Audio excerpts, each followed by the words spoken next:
உங்கள் யாவருக்கும் சமாதானம்.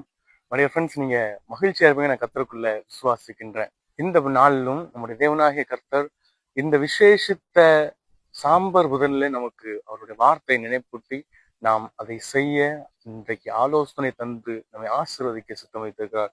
ஏன்னா இந்த லெந்து நாட்கள், ஒருவேளை இந்த சாம்பர் புதன் பாரம்பரியமா இல்லை, நாம் ஒரு சில நன்மைகளுக்காக அதை கடைபிடிக்க தேவன் இன்றைக்கு நினைப்பூட்டுகிறார். ஏன்னா இந்த 40 நாட்கள் நாம் கர்த்தருடைய பாடுகளை, இயேசு கிறிஸ்து நமக்காக ஏற்றுக்கொண்ட அந்த உபவாசங்களை, பாடுகளை, சிலுவையை சுமந்த அந்த நிகழ்வுகளை நாம் நினைத்து நாம் நம்மை சுயத்தை வெறுத்து இந்த லெந்து நாட்களை அனுசரிக்க இருக்கிறோம்.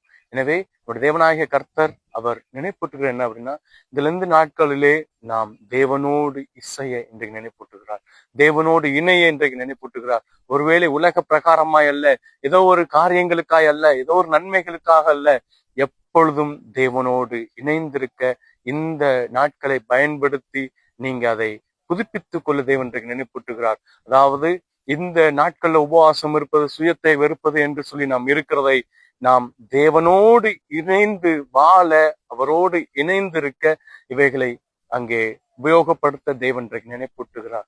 எனவே நாம் தேவனோடு இணைந்திருக்க அவருடைய சித்தங்களை செய்வோம். உலகத்தினுடைய பிரச்சனைகள், பாடுகள் ஒன்று நம்மை சேதப்படுத்தாது என்று இன்றைக்கு நினைப்பூட்டுகிறார். எனவே அவருடைய வார்த்தையை விசுவாசிக்கிறவர்களாய் இந்த நாட்களை பிரயோஜனம் உள்ளதாய், இந்த விசேஷம் அந்த சாம்பர் புதனை அவரோடு இணைகிற நாளாய், இன்னும் அதிகமா அவரை தேடுகிற நாளாய் நாம் அங்கே முன்னெடுப்போம். இந்த முயற்சிகளை செய்வோம். தேவன் தாமே நம்மை ஆசீர்வதிப்பாராக. God bless you all.